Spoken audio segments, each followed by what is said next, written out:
Hi all, good morning and welcome to PsychoStar, Learn Psychology with Afa.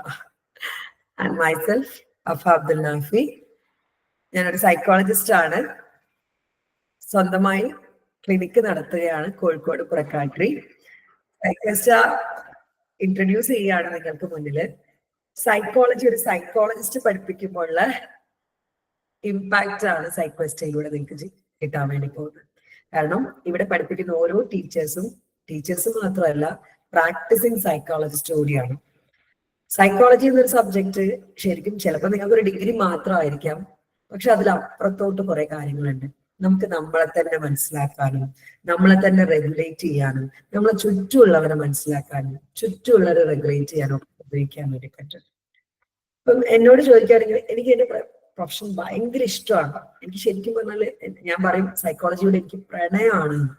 കാരണം 1-2 ആഴ്ചയായിട്ട് ഉറങ്ങാൻ പറ്റാത്ത ഒരാള് കൗൺസിലിങ്ങിന് വന്ന് മാം ഞാൻ ഉറങ്ങി എന്ന് പറയുമ്പോൾ നമുക്ക് കിട്ടുന്ന ഒരു സന്തോഷമുണ്ട്. Apart from financial benefit, yes financial benefit ഇല്ലാന്നല്ല, ഒരു മെന്റൽ സാറ്റിസ്ഫാക്ഷൻ കൂടെ നമുക്ക് ഈ ഒരു ജോലിയിൽ നിന്ന് കിട്ടാറുണ്ട്. അതായത് ആരോടും പറയാൻ പറ്റാത്ത കാര്യം അല്ലെങ്കിൽ ആരോടും പറഞ്ഞിട്ട് ഉത്തരം കിട്ടാത്ത കാര്യമായിട്ട് നമ്മൾ മുന്നിലേക്ക് വരികയാണ്, നമ്മളോട് അത് പറയാണ്, നമ്മൾ അവർക്കൊരു സൊല്യൂഷൻ കണ്ടെത്താൻ ഹെൽപ്പ് ചെയ്യാണ്. ഇതാണ് ശരിക്കും ഒരു സൈക്കോളജിസ്റ്റ് ചെയ്യുന്നത്.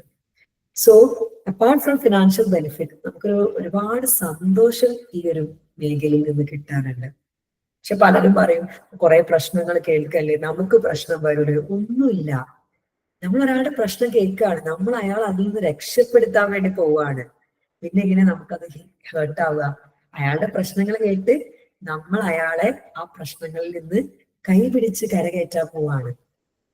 സോ അറ്റ് ദ എൻഡ് ഓരോ പേഷ്യന്റും റിക്കവറി ആയി പോകുന്ന സമയത്ത് നമ്മൾ അനുഭവിക്കുന്ന ഒരു സാറ്റിസ്ഫാക്ഷൻ ആൻഡ് ഹാപ്പിനെസ് ഉണ്ട്. ഞാൻ പറയും സൈക്കോളജി അതാണ് എനിക്ക് ഇൻ റിട്ടേൺ വരുന്നത്. ഒരുപാട് സൈക്കോളജി ക്ലാസ്സും കാര്യങ്ങളൊക്കെ ഉണ്ട്, പലതും ടീച്ചേഴ്സ് ആണ്. സോ അവരെന്തിനാണ് ഇത് പഠിപ്പിക്കുന്നത്? ലൈക്ക് പ്രാക്ടിക്കലി കണക്ട് ചെയ്ത് തരാൻ പറ്റാറില്ല. ഫോർ എക്സാമ്പിൾ,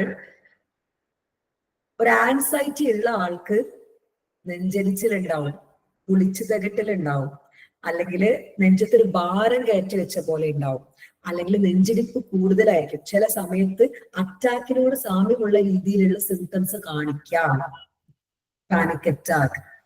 സോ ഈ ബയോളജിക്കൽ സിംറ്റംസ് ആൻസൈറ്റിയുമായിട്ട് കണക്റ്റഡ് ആണ്. അതിന് ആൻസൈറ്റിക്ക് ട്രീറ്റ്മെന്റ് കൊടുക്കുന്നതിനോടൊപ്പം ബയോളജിക്കൽ ട്രീറ്റ്മെന്റ് എടുക്കേണ്ട സമയം എപ്പോഴാണ്? നമുക്കൊരു സൈക്കോളജിസ്റ്റ് അറിഞ്ഞിരിക്കണം. ഓക്കെ, അപ്പൊ ഇന്നത്തെ നമ്മളുടെ വിഷയം ബയോ സൈക്കോളജി ആണ്.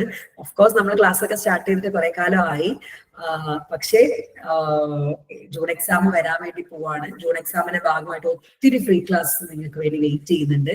ബയോ സൈക്കോളജിയിലെ 4ാമത്തെ ചാപ്റ്റർ ഞാൻ ഓൾറെഡി തുടങ്ങി. പക്ഷെ ഐ തോട്ട് ഫ്രീ ക്ലാസ് ആയിട്ട് പ്രൊവൈഡ് ചെയ്യാണ്, ബിക്കോസ് ഒത്തിരി ക്വസ്റ്റ്യൻസ് 4ാമത്തെ ചാപ്റ്ററിൽ നിന്ന് വരുന്നുണ്ട്. ഒത്തിരി ക്വസ്റ്റ്യൻസ് എന്ന് വെച്ചാൽ ഒത്തിരി ക്വസ്റ്റ്യൻസ് വരുന്നുണ്ട്. ഓരോ വർഷവും ഐ തിങ്ക് ഒരു ക്വസ്റ്റ്യൻ നിർബന്ധമായിട്ട് വരും. കാരണം നിങ്ങൾക്ക് 8 ക്വസ്റ്റ്യൻ ആണ് ഒരു ചാപ്റ്ററിൽ, സോറി ഒരു എക്സാമിന് വരിക. അതായത് ഓരോ വർഷവും ഒരു ചാപ്റ്റർ ഒരു സബ്ജക്റ്റിൽ നിന്ന് 8 ക്വസ്റ്റ്യൻ ആണ് വരാൻ. 5 എണ്ണം അറ്റൻഡ് ചെയ്താൽ മതി 50 മാർക്കിന്. സോ 8 ക്വസ്റ്റ്യൻസും ഈ ചാപ്റ്റേഴ്സ് നിന്ന് കണക്ട് ചെയ്തിട്ടാണ് വരിക. ആൻഡ് ബയോ സൈക്കോളജിയിൽ ആകെ 6 ചാപ്റ്റർ ഉണ്ട്. ഏറ്റവും വലിയ പ്രത്യേകത ബയോ സൈക്കോളജിയിൽ വെറും 6 ചാപ്റ്റേഴ്സ് ആണ് ഉള്ളത്. അതുകൊണ്ട് എന്താ, ഒരു ചാപ്റ്ററിൽ തന്നെ ചിലപ്പോൾ റിപ്പീറ്റഡ് ആയിട്ട് 2 ക്വസ്റ്റ്യൻസ് ഒക്കെ വരാൻ സാധ്യതയുണ്ട്. അപ്പോ സൈക്കോളജിയുടെ ഏറ്റവും വലിയ പ്രത്യേകത, നമ്മള് സ്റ്റഡി പ്ലാൻ എന്ന് പറഞ്ഞൊരു ഇന്നോവേഷൻ ഉണ്ട്, കാണിച്ചു തരാം. സ്റ്റഡി പ്ലാൻ കൊണ്ട് ഉദ്ദേശിക്കുന്നത് ഓരോ ചാപ്റ്ററിനും പ്രീവിയസ് ആയിട്ട് വന്നിട്ടുള്ള ക്വസ്റ്റ്യൻസിനെ മാത്രം സോർട്ട് ചെയ്തിട്ട് നമ്മൾ പഠിപ്പിക്കുക ചെയ്യുക. അതായത് ഒരു ചാപ്റ്റർ എടുത്തു കഴിഞ്ഞാൽ ആ ചാപ്റ്ററിൽ ഏതൊക്കെ ക്വസ്റ്റ്യൻസ് വരാൻ സാധ്യതയുണ്ട്, ആ ചാപ്റ്ററിൽ ഏതൊക്കെ ക്വസ്റ്റ്യൻസ് ശ്രദ്ധിക്കേണ്ടതുണ്ട് എന്ന് നമ്മൾ പരിചയപ്പെടുത്തേണ്ടതാണ് സ്റ്റഡി പ്ലാൻ എന്ന് പറയുന്നത്. So coming to last chapter നിങ്ങൾ നോക്കുന്ന സമയത്ത് എൻഡോക്രൈൻ സിസ്റ്റത്തിൽ നിന്ന് 9 ക്വസ്റ്റ്യൻസ് റിപ്പീറ്റഡ് ആയിട്ട് വന്നിട്ടുണ്ട്. നോക്കാണ്, നോക്കിക്കേ. Discuss the function of thyroid gland. Thyroid ഗ്ലാൻഡിനെ മാത്രം എടുത്ത് 10 മാർക്കിൽ ചോദിച്ചിട്ടുണ്ട്. What is hormone? എന്താണ് hormone? Discuss the function of the pituitary gland. എന്താണ് ഹോർമോൺ എന്ന് 3 മാർക്കിനും പിറ്റ്യൂട്ടറി ഗ്ലാൻഡിന്റെ ഫംഗ്ഷൻ 7 മാർക്കിനും 2021 ഡിസംബറിൽ ചോദിച്ചിട്ടുണ്ട്. 2022 discuss the structure and function of thyroid and parathyroid. അപ്പൊ തൈറോയിഡ് ഗ്ലാൻഡിന്റെ സ്ട്രക്ചറും ഫംഗ്ഷനും എഴുതാൻ 5 മാർക്കും പാരാതൈറോയിഡ് ഗ്ലാൻഡിന്റെ ഫംഗ്ഷനും സ്ട്രക്ചറും എഴുതി 5 മാർക്കും കിട്ടുന്നതാണ്. ഇനി discuss the structure of pituitary gland 10 മാർക്കിനാണ് 2020 ഡിസംബറിലാണ് ചോദിച്ചിട്ടുള്ളത്. Discuss the structure of adrenal gland 10 mark 2023 ജൂണിലാണ് ചോദിച്ചിട്ടുള്ളത്. Describe the structure and function and role of pituitary gland. കേട്ടോ, പിറ്റ്യൂട്ടറി ഗ്ലാൻഡ് എന്താണ്? റിപ്പീറ്റഡ് ആയിട്ട് വന്നിട്ടുണ്ട്, സോ ഇമ്പോർട്ടന്റ് ആണ്. ഇനി explain hormone and their function. Again എന്താണ്? റിപ്പീറ്റഡ് ക്വസ്റ്റ്യൻ ആണ്. ഹോർമോണും അതിന്റെ ഫംഗ്ഷൻസും റിപ്പീറ്റഡ് ആയിട്ട് വന്നിട്ടുണ്ട്. Discuss thyroid and parathyroid repeated ആണ്. And structure, function and role. Discuss the role and function of endocrine gland. Endocrine ഗ്ലാൻഡിനെ മൊത്തമായിട്ടും ചോദിച്ചിട്ടുണ്ട്. അപ്പൊ നമുക്കൊരു ഏകദേശം ഐഡിയ കിട്ടി. പിറ്റ്യൂട്ടറി ഗ്ലാൻഡ് ഉണ്ട്, പാരാതൈറോയിഡ് ആൻഡ് തൈറോയിഡ് ഉണ്ട്, ഹോർമോണിന്റെ സ്ട്രക്ചറും ഫംഗ്ഷനും ഉണ്ട്, എൻഡോക്രൈൻ ഗ്ലാൻഡ് എന്താണെന്നൊക്കെ ചോദിച്ചിട്ടുണ്ട് കേട്ടോ. അപ്പൊ നമുക്ക് ഏകദേശം ആ ചാപ്റ്ററിൽ എന്തൊക്കെ സ്ട്രെസ് ചെയ്ത് പഠിക്കണം എന്ന് പ്രീവിയസ് ക്വസ്റ്റ്യൻ പേപ്പേഴ്സ് നോക്കിയാൽ മനസ്സിലാവും. ഓക്കെ ആണോ? ഓക്കെ ആണോ? യെസ് മാം. Very good. അപ്പൊ എൻഡോക്രൈൻ സിസ്റ്റം, നമുക്ക് ആദ്യം എൻഡോക്രൈൻ സിസ്റ്റം എന്താണെന്ന് നോക്കാം. നമ്മുടെ ശരീരത്തില് 2 സിസ്റ്റംസ് ആണ് ഉള്ളത്. ഒന്ന് എൻഡോക്രൈൻ സിസ്റ്റവും ഒന്ന് നെർവസ് സിസ്റ്റവും. നമ്മള് സെക്കൻഡ് ചാപ്റ്റർ മുതൽ നെർവസ് സിസ്റ്റത്തിനെയാണ് വളരെ ഡീറ്റെയിൽ ആയിട്ട് പഠിക്കുന്നത്. നെർവസ് സിസ്റ്റം ഞങ്ങൾ എനിക്ക് തോന്നുന്നു ഒരു 10-25 ക്ലാസ് എടുത്തിട്ടാണ് നമ്മൾ നെർവസ് സിസ്റ്റം കംപ്ലീറ്റ്ലി നമ്മൾ പഠിപ്പിച്ചു കൊടുത്തിട്ടുള്ളത് നമ്മുടെ സ്റ്റുഡൻസിന്. അത്രയും ലെങ്തി ആയിട്ട് ഓരോ ബ്രെയിൻ ഒരു പാർട്ടാണ് ഒരു ദിവസം ക്ലാസ് എടുത്ത് നമ്മൾ വീണ്ടും വീണ്ടും റിപ്പീറ്റഡ് ആയിട്ട് പഠിപ്പിച്ചിട്ടുള്ളത്. അപ്പൊ നെർവസ് സിസ്റ്റത്തിൽ ബ്രെയിനും സ്പൈനൽ കോഡുമാണ് ഉള്ളത്. രണ്ടാമത്തെ സിസ്റ്റമാണ് എൻഡോക്രൈൻ സിസ്റ്റം എന്ന് പറയുന്നത്. എൻഡോക്രൈൻ സിസ്റ്റം എന്ന് പറയുന്നത് ഗ്ലാൻഡ്സ് ആണുള്ളത്. അത് എന്ത് ചെയ്യുന്നുണ്ട്? പല ഹോർമോൺസും സെക്രീറ്റ് ചെയ്യുന്നുണ്ട്. ഈ ഹോർമോൺസ് നമ്മളെ ബിഹേവിയറിനെ സ്വാധീനിക്കുന്നുണ്ട്. അതായത് നമ്മുടെ ശരീരത്തില് 2 സിസ്റ്റമാണുള്ളത്. നെർവസ് സിസ്റ്റത്തിൽ ആരാണുള്ളത്? ബ്രെയിനും സ്പൈനൽ കോഡും ആണ്. രണ്ടാമത്തെ സിസ്റ്റം എൻഡോക്രൈൻ സിസ്റ്റം ആണ്. അതിൽ എൻഡോക്രൈൻ ഗ്ലാൻഡ്സും പുറപ്പെടുവിക്കുന്ന കെമിക്കൽസ് ആയിട്ടുള്ള ഹോർമോൺസുമാണ് ഉള്ളത്. നോക്കാം നമുക്ക്.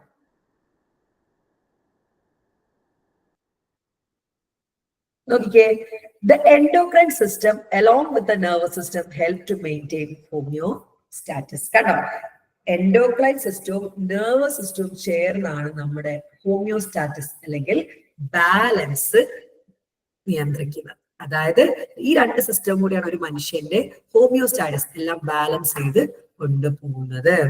There are various endocrine glands in the body which secrete the hormones. പല തരത്തിലുള്ള എൻഡോക്രൈൻ ഗ്ലാൻഡ്സ് നമ്മുടെ ബോഡിയിലുണ്ട്. അതെന്ത് ചെയ്യുന്നുണ്ട്? ഹോർമോൺസ് സെക്രീറ്റ് ചെയ്യുന്നുണ്ട്. A specific quantity of hormone is required for normal functioning of the body. നമ്മുടെ എല്ലാവരുടെ ബോഡിയിലും ഒരു നിശ്ചിത അളവിൽ ഹോർമോൺ വേണം. അത് കൂടിയാലും പ്രശ്നമാണ്, കുറഞ്ഞാലും പ്രശ്നമാണ്. കൂടിയാലും കുറഞ്ഞാലും നമ്മൾ പറയാം ഹോർമോണൽ ഇംബാലൻസ് ആണ്. ഫോർ എക്സാമ്പിൾ പറയുകയാണെങ്കിൽ നമ്മളെല്ലാവരുടെ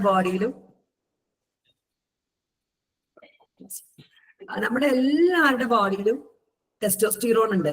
പക്ഷെ ഒരിത്തിരി കൂടിക്കഴിഞ്ഞാലാണ് സ്ത്രീകളിൽ ഈ മീശയും താടിയൊക്കെ കാണാം. ഞാൻ പറയുന്നത് എല്ലാവരുടെ ബോഡിയിലും ഒരു നിശ്ചിത അളവിൽ എന്തുണ്ട്? ഹോർമോൺസ് ഉണ്ട്. അപ്പൊ ആ ഹോർമോൺസ് നിശ്ചിത അളവിൽ വേണം. എന്തിനു വേണ്ടിയിട്ട്?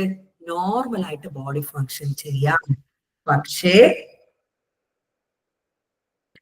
if the secretion of the hormones is in excess of what is required by the body, that is hypersecretion. അതായത് നിശ്ചിത അളവ് വേണ്ടതിലും കൂടുതലാണെങ്കിൽ നമ്മൾ പറയാം ഹൈപ്പർ സെക്രീഷൻ എന്നാണ്. ഈ ഹൈപ്പർ സെക്രീഷൻ ആയാൽ ഇറ്റ് കോൾസ് സർട്ടൻ ഡിസോർഡർ. അത് കാരണം പല ഡിസോർഡേഴ്സും വരാം. ഇഫ് ദ ഹോർമോൺ ഇസ് ഹൈപ്പോസെക്രീറ്റഡ്, നിശ്ചിത അളവിലും കുറവാണ് പ്രൊഡ്യൂസ് ചെയ്യുന്നതെങ്കിൽ അതിനെ പറയാൻ എന്താണ്? hyposekretion ആണ്. That is less than the quantity that is required by the body. Then it also lead to deficiencies in the body, markedly influencing the functioning of the body. അതുവഴി ബോഡിയുടെ ഫങ്ഷനിങ് എന്ത് ചെയ്യും? ബാധിക്കും. അതായത് എന്തെങ്കിലും ഒരു ഡിസോർഡറിലേക്ക് അത് എത്തിക്കും. അപ്പൊ നമ്മുടെ ബോഡിയുടെ ഹോമിയോസ്റ്റാറ്റിസ് മെയിൻറ്റെയിൻ ചെയ്യുന്ന ആരാണ്? എൻഡോക്രൈൻ സിസ്റ്റവും നെർവസ് സിസ്റ്റവും ചേർന്നാണ്. അവിടെ വേരിയസ് എൻഡോക്രൈൻ ഗ്ലാൻഡ്സ് നമ്മുടെ ബോഡിയിലുണ്ട്. അതൊക്കെ ഹോർമോൺസ് സെക്രീറ്റ് ചെയ്യുന്നുണ്ട്. നമ്മുടെ ബോഡി നോർമലി ഫങ്ഷൻ ചെയ്യാൻ ഒരു സ്പെസിഫിക് ക്വാണ്ടിറ്റി ഓഫ് ഹോർമോൺസ് ആവശ്യമാണ്. ഈ സ്പെസിഫിക് ക്വാണ്ടിറ്റി കൂടുന്ന അവസ്ഥയ്ക്കാണ് ഹൈപ്പർ സെക്രീറ്റഡ് എന്ന് പറയുന്നത്. അത് ചില രോഗങ്ങൾക്ക് കാരണമാവും. ഇനി ഈ നിശ്ചിത അളവിൽ കുറവ് സെക്രീറ്റ് ചെയ്യുന്നതിനെയാണ് ഹൈപ്പോ സെക്രീറ്റഡ് എന്ന് പറയുന്നത്. അതും ചില രോഗങ്ങൾക്ക് കാരണമാവും. ഹൈപ്പർ ആയാലും ഹൈപ്പോ ആയാലും നമ്മുടെ ബോഡിയുടെ ഫങ്ഷനിങ്ങിനെ അത് സാരമായി തന്നെ ഇൻഫ്ലുവൻസ് ചെയ്യും. ഓക്കെ ആണോ? ഡൗട്ട് ഉണ്ടെങ്കിൽ ചോദിക്കണം കേട്ടോ. ഇനി വീണ്ടും റിപ്പീറ്റ് ചെയ്യണമെങ്കിൽ പറഞ്ഞാൽ മതി. ഐ വിൽ ഡെഫിനറ്റ്ലി റിപ്പീറ്റ് ചെയ്യും.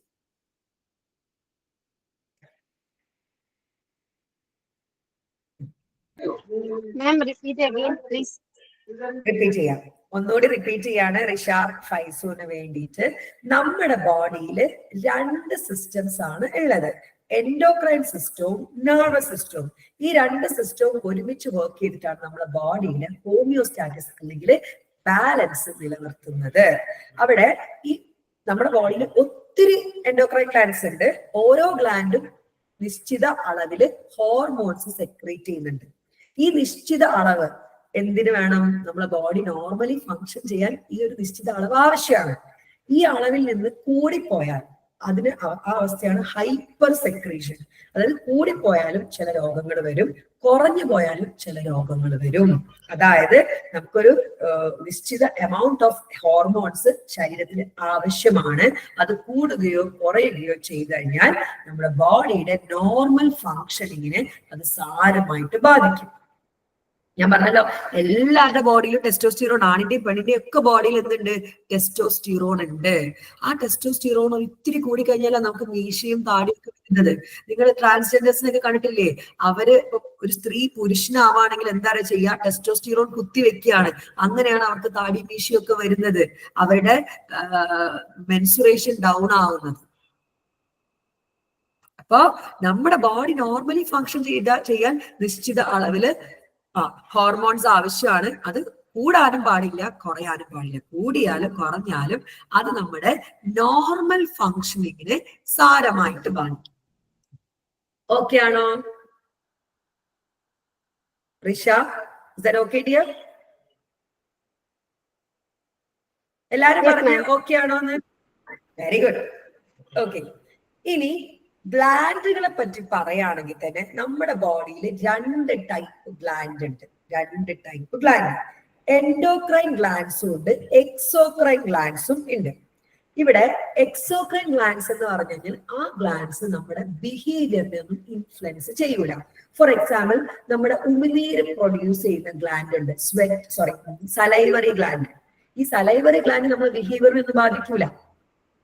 അതുപോലെ സ്വെറ്റ് ഗ്ലാൻഡ് ഉണ്ട് നമുക്ക്.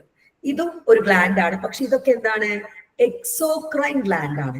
എക്സോക്രൈൻ ഗ്ലാൻഡിന്റെ പ്രത്യേകത ഒന്ന്, അവ സെക്രീഷൻസ് ഡക്റ്റിലൂടെയാണ്, കുഴലിലൂടെയാണ്, ഒരു കുഴൽ എന്ന് പറയാം, ഡക്റ്റിലൂടെയാണ് അത് സെക്രീറ്റ് ചെയ്യുക. രണ്ടാമത്തെ കാര്യം, എക്സോക്രൈൻ ഗ്ലാൻഡ്സ് ഒരിക്കലും എന്ത് ചെയ്യില്ല? നമ്മുടെ ബിഹേവിയറിനെ ബാധിക്കില്ല, ബിഹേവിയറിനെ ഇൻഫ്ലുവൻസ് ചെയ്യൂല.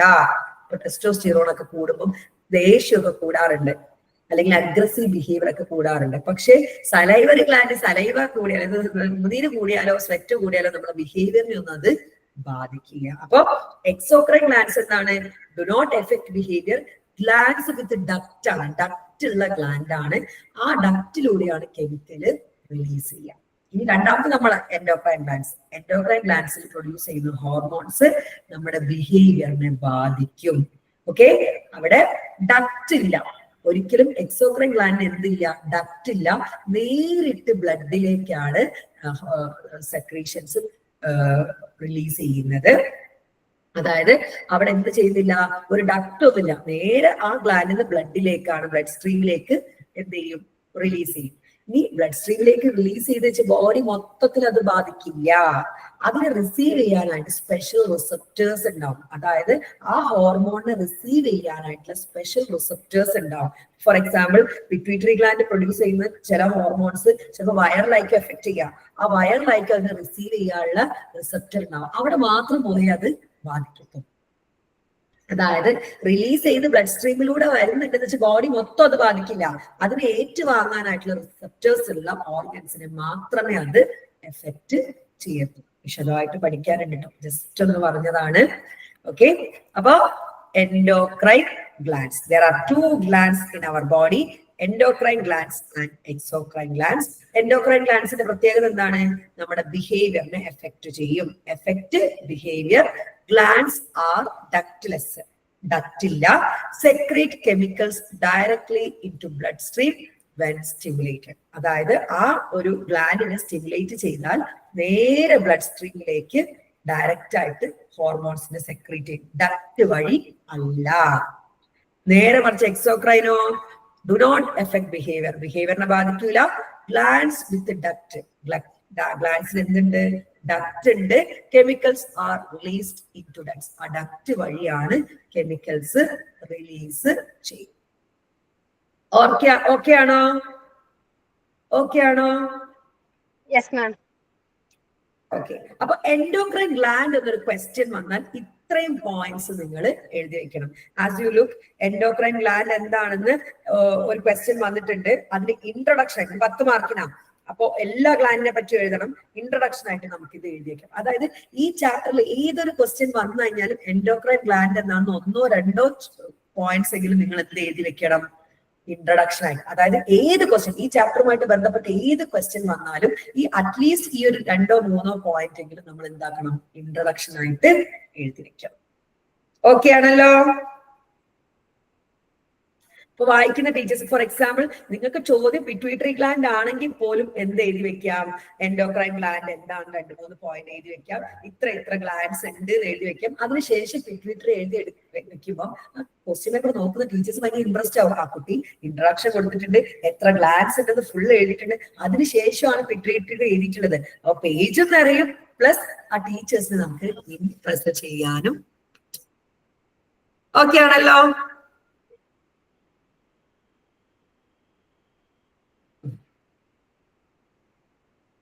ഇനി അടുത്തത് പറയാൻ പോകുന്നത് അണ്ടർസ്റ്റാൻഡിങ് ഹോർമോൺസ് ആണ്. Okay, understanding hormones.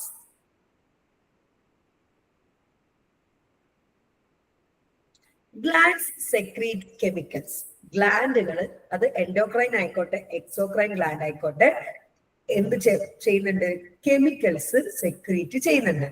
There are 2 type of glands. നമ്മൾ മുകളിൽ നോക്കി എന്തൊക്കെ ഗ്ലാൻഡ് ഉണ്ട്? എൻഡോക്രൈൻ ഗ്ലാൻഡ് ഉണ്ട്, എക്സോക്രൈൻ ഗ്ലാൻഡ് ഉണ്ട്. The gland that affect behavior are known as endocrine glands, whereas there are glands that do not affect behavior like salivary gland and sweat gland, exocrine glands. 2 type of gland ഉണ്ട്. നമ്മളെ ബിഹേവിയറിനെ effect ചെയ്യുന്ന ഗ്ലാൻഡ്സിനെയാണ് നമ്മൾ എന്ത് പറയാ? Endocrine gland എന്ന്. എന്നാൽ നമ്മൾ ബിഹേവിയറിനെ ഒരിക്കലും എഫക്ട് ചെയ്യാത്ത സലൈവറി ഗ്ലാൻഡ്, സ്വെറ്റ് ഗ്ലാൻഡ് ഒക്കെ ഉണ്ട്. അതൊക്കെ എന്താണ്? എക്സോക്രൈൻ ഗ്ലാൻഡ് ആണ്. ഇനി exocrine glands are gland with ducts and chemicals are released into ducts. അതൊക്കെ നമ്മൾ നേരത്തെ പറഞ്ഞാണ്. exocrine gland ഡക്ട് ഉണ്ട്. exocrine glandന്റെ കെമിക്കൽസ് ഡക്ട് വഴിയാണ് റിലീസ് ചെയ്യുന്നതെങ്കിൽ, on the other hand endocrine glands are ductless and secrete chemicals directly into bloodstream when stimulated. നേരെ മറിച്ച് endocrine glands എന്നാണ് സ്റ്റിമുലേറ്റ് ചെയ്യപ്പെട്ടാൽ നേരിട്ട് ബ്ലഡ് സ്ട്രീമിലേക്കാണ് സെക്രീറ്റ് ചെയ്യുക ഹോർമോൺസിനെ. The chemicals secreted by endocrine glands are known as hormones. കണ്ടോ, ഹോർമോണിലേക്ക് വന്നു. എന്താണ്? Endocrine glands secrete ചെയ്യുന്ന കെമിക്കലിനെ വിളിക്കുന്ന പേരാണ് ഹോർമോൺ എന്ന്. The word hormone is derived from Greek word hormone, which means to excite. Excite എന്നതിന്റെ ഗ്രീക്ക് പദമായിട്ടുള്ള ഹോർമേനിൽ നിന്നാണ് ഹോർമോൺ എന്ന വേർഡ് വന്നിരിക്കുന്നത്. അപ്പൊ എൻഡോക്രൈൻ ഗ്ലാൻഡ്സ് പുറപ്പെടുവിക്കുന്ന കെമിക്കലാണ് ഹോർമോൺ. ഈ ഹോർമോൺ എന്ന വേർഡ് എവിടെ നിന്ന് വന്നു? ഹോർമേൻ എന്ന ഗ്രീക്ക് വാചകത്തിൽ നിന്ന്. അതിന്റെ അർത്ഥം ടു എക്സൈറ്റ്, എക്സൈറ്റ് ആവാം. These are those chemicals that are secreted directly into bloodstream by certain specialized cells. കണ്ടോ, ഗ്ലാൻഡിന്റെ സ്പെഷ്യലൈസ്ഡ് സെൽസ് ഡയറക്ട്ലി ബ്ലഡിലേക്ക് സെക്രീറ്റ് ചെയ്യുന്ന കെമിക്കലാണ് hormone. These chemicals travel in the body and bring about physiological changes inside the body. ഈ chemicals, അതായത് specialised cells പുറപ്പെടുവിക്കുന്ന chemicals blood സ്ട്രീമിലൂടെയാണ്. അപ്പൊ body മൊത്തം അത് സഞ്ചരിക്കുന്നുണ്ട്, എന്നിട്ട് physiological changes ഉണ്ടാക്കുന്നുണ്ട്. പക്ഷെ എല്ലാ സ്ഥലത്തും ഉണ്ടാക്കോ? ഇല്ല. There are target tissues or target organs with appropriate receptors to accept their specific hormones. കണ്ടോ, ഓരോ ഹോർമോണിനെ റിസീവ് ചെയ്യാനും അതിനനുസരിച്ച് പ്രവർത്തിക്കാനും അപ്രോപ്രിയേറ്റ് ആയിട്ടുള്ള ടാർഗറ്റ് ഓർഗൻസ് ഉണ്ട് അവിടെ. അതായത് ബ്ലഡ് സ്ട്രീമിലൂടെ മൊത്തം പോകുന്നുണ്ടെങ്കിൽ എല്ലാ സ്ഥലത്തും അത് എഫക്ട് ചെയ്യില്ല. അവരെ സ്വീകരിക്കാനുള്ള ടാർഗറ്റ് ഹോർമോൺസ് വിത്ത് റിസപ്റ്റേഴ്സിന്റെ അടുത്ത് പോയിട്ട് അവിടെ മാത്രമാണ് പ്രവർത്തിപ്പിക്കുക. The effect of hormones are slow and persist for a longer period of time. അതായത് ഒരു ഹോർമോണിന്റെ എഫക്റ്റ് എന്ന് പറഞ്ഞു കഴിഞ്ഞാൽ സ്ലോ ആണ്, ലോങ്ങർ പീരിയഡ് ഓഫ് ടൈം ഉണ്ടാവും.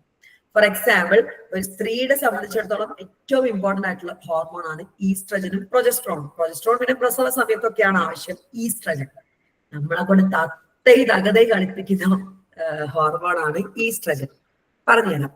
അതായത് ഓരോ മാസവും, ആസ് യു ഓൾ നോ, നമുക്ക് സ്ത്രീകൾക്ക് ഒരു പെയർ ഓഫ് ഓവറി, അതായത് 2 ഓവറി ഉണ്ട്, റൈറ്റ് ഓവറിയും ലെഫ്റ്റ് ഓവറിയും. ഓരോ മാസവും ഓരോ ഓവറിയിലും എന്ത് ഉണ്ടാവും? ഓരോ എഗ് ഫോം ചെയ്യും, അല്ലെ? ആ എഗ് ആരെ വെയിറ്റ് ചെയ്യും? സ്പേമിനെ വെയിറ്റ് ചെയ്തിരിക്കും. അപ്പം സ്പേം വന്നാൽ അവിടെ ഫ്യൂഷൻ നടന്നാൽ എന്ത് സംഭവിക്കും? ഒരു കുഞ്ഞ് അവിടെ ഉണ്ടാവും. ആ കുഞ്ഞ് ഉണ്ടാവാനുള്ള സാധ്യത ഉണ്ടല്ലോ എന്തായാലും ഓരോ മാസവും. അതിന് വേണ്ടിയിട്ട് നമ്മളിപ്പോ ഗസ്റ്റ് വരാണെങ്കിൽ വീടൊക്കെ ഒരുക്കിയിടൂലേ, അതുപോലെ എങ്ങാനും ഒരു കുഞ്ഞ് ഫോം ആവുകയാണെങ്കിൽ ആ കുഞ്ഞിന് വേണ്ടി ബോഡി ഒരുങ്ങും. എങ്ങനെ? കുഞ്ഞ് വരാണെങ്കിൽ കുഞ്ഞിനും കൂടി ഈസ്ട്രജനൊക്കെ വേണം. ഈസ്ട്രജൻ പ്രൊജസ്ട്രോൺ ലെവല് കൂട്ടും. അതുപോലെ തന്നെ യൂട്രസിന്റെ വോള് തിക്കനാവും, എപ്പിത്തീലിയൽ ടിഷ്യൂ തിക്കനാവും. അങ്ങനെ എങ്ങാനും ഒരു സ്പേം വന്ന് ഫ്യൂസ് ആവണമെങ്കിൽ ഈ കുഞ്ഞിനെ സ്വീകരിക്കാനുള്ള എല്ലാ തയ്യാറെടുപ്പുകളും നടക്കും. അതുകൊണ്ടാണ് ഈസ്ട്രജൻ ലെവലില് വേരിയേഷൻ വരുന്നത്. പീരിയഡ്സിന് ഒരാഴ്ച മുന്നേ മൂഡ് സ്വിംഗ് എന്ന് പറഞ്ഞ് നമ്മൾ തികതെ കളിക്കാറില്ലേ? പീരിയഡ്സിന്റെ ആ സമയത്തൊക്കെ ഈ ഹോർമോൺ ഇംബാലൻസ് കൊണ്ടാണ്. അതായത് ആ ഹോർമോൺസ് വന്നു കഴിഞ്ഞാല് ലോങ്ങർ പീരീഡ് ഓഫ് ടൈം. നിനക്ക് എന്താ മൂഡ് സ്വിങ്സ് ഇത്ര ദിവസം പറയുമ്പം നമുക്ക് എന്ത് പറഞ്ഞെടുക്കണം? എന്ത് പറഞ്ഞെടുക്കാൻ പറ്റണം? ഹോർമോൺസ് എന്താണ്? സ്ലോ ആയിട്ടാണ്, പക്ഷെ പേഴ്സിസ്റ്റ് ആയിട്ട് നിലനിന്നും കൊണ്ടാണ് ലോങ്ങർ പീരീഡ് ഓഫ് ടൈമിന് നമുക്കെടുത്ത് ഇടങ്ങേറാക്കും. ഈവൻ ഡിപ്രഷനും ഒക്കെ, ആൻസൈറ്റി പോലുള്ള രോഗങ്ങളിലൊക്കെ ഹോർമോൺസ് സാരമായിട്ടുള്ള റോൾ തന്നെ പ്ലേ ചെയ്യുന്നുണ്ട്. അപ്പൊ എഫക്ട് ഓഫ് ഹോർമോൺ എന്താണ്? സ്ലോ ആണ്, പേഴ്സിസ്റ്റ് ആണ്, ലോങ്ങർ പീരീഡ് ഓഫ് കുറച്ച് സമയത്തേക്ക് നിലനിൽക്കുകയും ചെയ്യും. Endocrine glands are spread all over the body. Endocrine glance വെറും തലയിലോ കാലിലോ മാത്രമല്ല, ബോഡിയിലെ എല്ലാ സ്ഥലത്തും. അതായത് എല്ലാ സ്ഥലത്തും എന്ന് പറയുമ്പോൾ ഇവിടെ വരെ അരക്കെട്ട് വരെ ഉണ്ട്. അവിടെ കാലിലേക്കില്ല, നമ്മുടെ ബോഡിയുടെ മേജർ പാർട്ട്. ഒരു ഡൗട്ട് ഉണ്ട്. അതായത് മാം പറഞ്ഞില്ലേ ഈസ്ട്രജൻ സ്ലോ ആ സമയത്താണ് നമുക്ക് പീരീഡ് സമയത്തും മൂഡ്സ്വിങ്സ് എല്ലാം വരുന്നതെന്ന് പറയുന്നത്. അത് ആഫ്റ്റർ പീരീഡ്സിന് ശേഷം അത് ഈക്വലി അത് ബാലൻസ് ആവും. അതായത്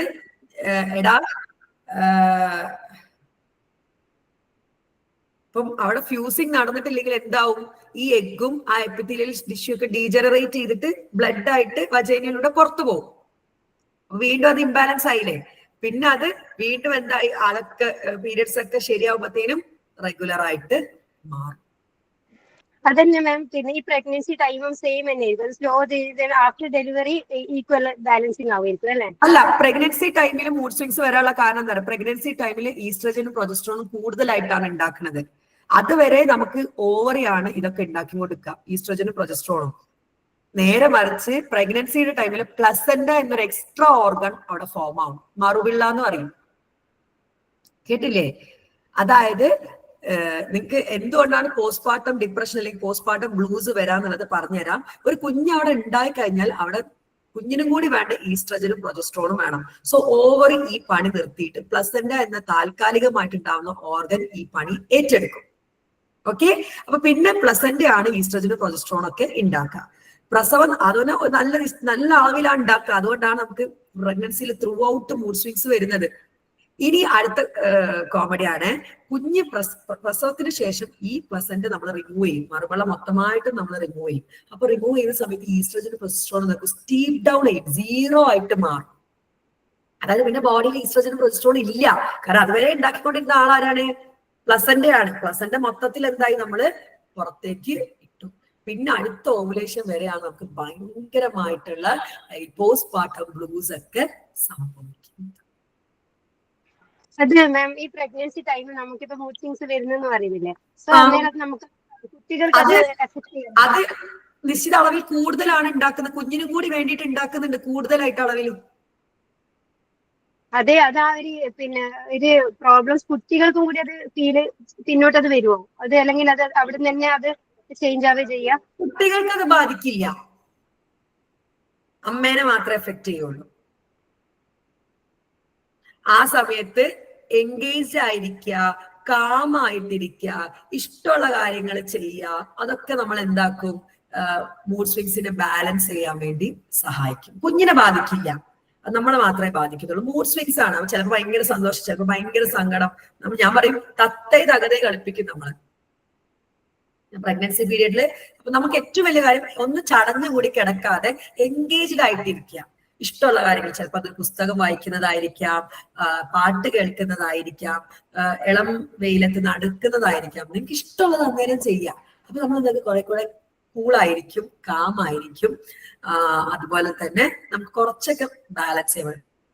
മെഡിറ്റേഷൻസ്, പ്രാണായാമ, മെഡിറ്റേഷൻ ഒക്കെ ചെയ്യുന്നത് നമ്മൾ ഈ മൂഡ്, അത് മൊത്തത്തിൽ കേട്ടോ ഡെയിലി ബേസിസിൽ മെഡിറ്റേഷൻ പ്രാക്ടീസ് ചെയ്യുന്നത് ഒരു പരിധി വരെ നമ്മുടെ ഹോർമോൺസിനെയൊക്കെ ബാലൻസ് ചെയ്യാൻ നമ്മളെ സഹായിക്കും.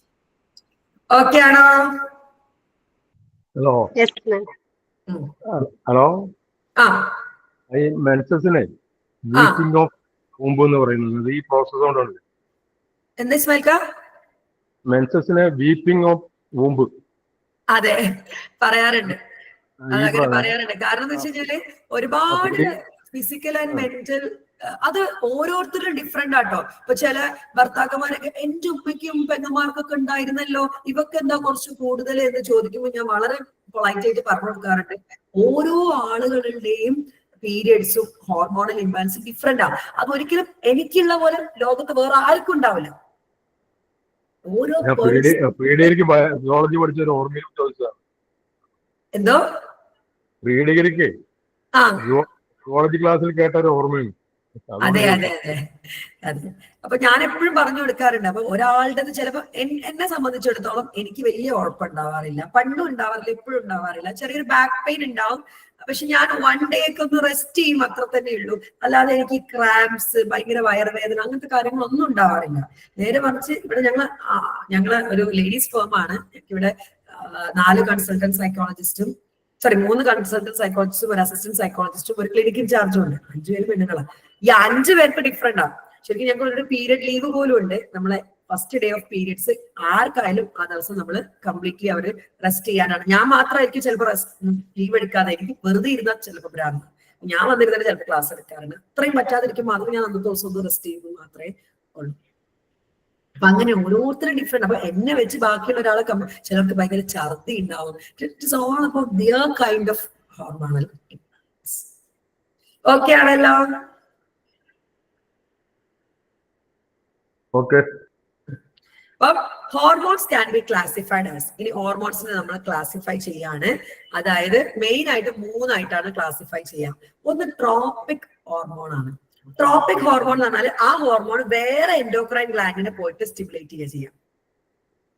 അതായത് ഈ ട്രോപ്പിക് ഹോർമോണ് വേറെ ഗ്ലാൻഡിൽ പോകും, എന്നിട്ട് ഈ ഗ്ലാൻഡിനെ പറയും നീ നിന്റെ ഹോർമോൺ സ്റ്റിമുലേറ്റ് ചെയ്യും. അതായത് മറ്റേ ഗ്ലാൻഡിനെ കൊണ്ട് ഹോർമോൺ സ്റ്റിമുലേറ്റ് ചെയ്യിപ്പിക്കാൻ സഹായിക്കുന്ന ഹോർമോണിനെയാണ് ട്രോപ്പിക് ഹോർമോൺ എന്ന് പറയുന്നത്.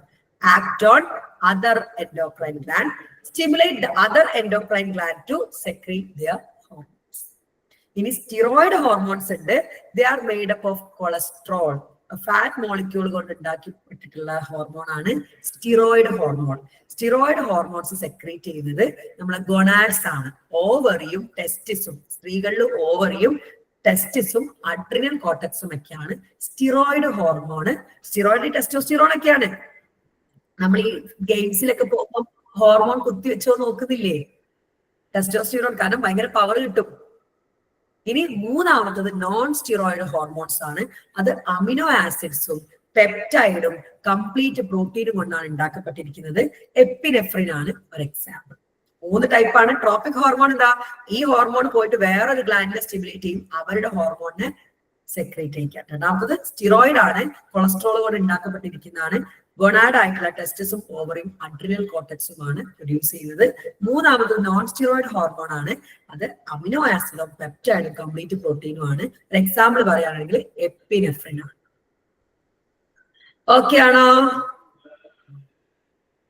ഓക്കെ ആണോ എല്ലാരും ഒന്ന് പറഞ്ഞേ? ഓക്കെ. Yes ma'am.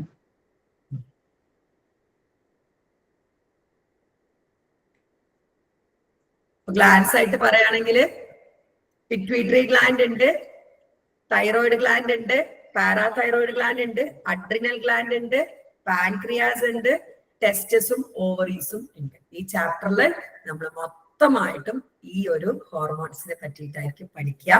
നാളെ ഒരു ക്ലാസ്സും കൂടി ഞാൻ ഫ്രീ ക്ലാസ് ആയിട്ട് പ്രൊവൈഡ് ചെയ്യും. Functions of hormone. ഇപ്പൊ തന്നെ നമ്മൾ ഒരു ക്വസ്റ്റ്യൻ ആൻസർ നമ്മൾ പഠിച്ചു, എന്താണ് എൻഡോക്രൈൻ ഗ്ലാൻഡ് എന്നുള്ളതും അതുപോലെ തന്നെ എന്താണ് ഹോർമോൺസ് എന്നുള്ളത് നമ്മൾ വിശദമായിട്ട് നോക്കി. ഇനി ഹോർമോൺസ് ചോദിച്ചാൽ ഫങ്ഷൻസ് ഓഫ് ഹോർമോണും കൂടി നമ്മൾ എഴുതേണ്ടതുണ്ട്. സോ ഫങ്ഷൻസ് ആൻഡ് ഹോർമോണും പിറ്റ്യൂട്ടറി ഗ്ലാൻഡും നാളെ ഞാൻ നിങ്ങൾക്ക് വിശദമായിട്ട് പഠിപ്പിച്ചു തരുന്നതാണ്. ഓക്കെ ആണോ? ഓക്കെ ആണോ? ഈ ജൂണില് എക്സാം എഴുതുന്നവരുണ്ടെങ്കിൽ you can come to me. നമ്മൾ ക്രാഷ് കോഴ്സ് ഒക്കെ പ്രൊവൈഡ് ചെയ്യുന്നുണ്ട്. കംപ്ലീറ്റ് ക്ലാസ്സും നമ്മൾ പ്രൊവൈഡ് ചെയ്യും. നാളത്തെ ഒരു ദിവസത്തെ ക്ലാസ് കൂടി നമ്മൾ ഫ്രീ ക്ലാസ് ആയിട്ട് തരാം. ഇൻട്രൊഡ്യൂസിങ് സൈക്വസ്റ്റ. നിങ്ങൾക്ക് സൈക്വസ്റ്റ പരിചയപ്പെടുത്തി തരികയാണ്, എന്തൊക്കെയാണ് സൈക്വസ്റ്റയിലുള്ളത് എന്നുള്ളത്. അപ്പൊ നാളത്തെ ക്ലാസ് ഞാൻ ടൈം ഗ്രൂപ്പിൽ അറിയിക്കുന്നതാണ്. മാക്സിമം സ്റ്റുഡൻസിലേക്ക് നിങ്ങൾ എത്തിക്കുക. അപ്പൊ hope the class was productive and informative. നിങ്ങളുടെ ഒരു ഫീഡ്ബാക്ക്, ഈ ക്ലാസ്സിനെ സംബന്ധിച്ചിട്ടുള്ള ഒരു ഫീഡ്ബാക്ക് നിങ്ങൾ ഗ്രൂപ്പിൽ അയക്കണം. Hope the class was productive and informative. അടുത്തൊരു സെഷനുമായി നമ്മൾ നാളെ വീണ്ടും കാണാം. അതിന് me of Abdul Nafi signing off. Bye, take care. Thank you, ma'am. Thank you, ma'am.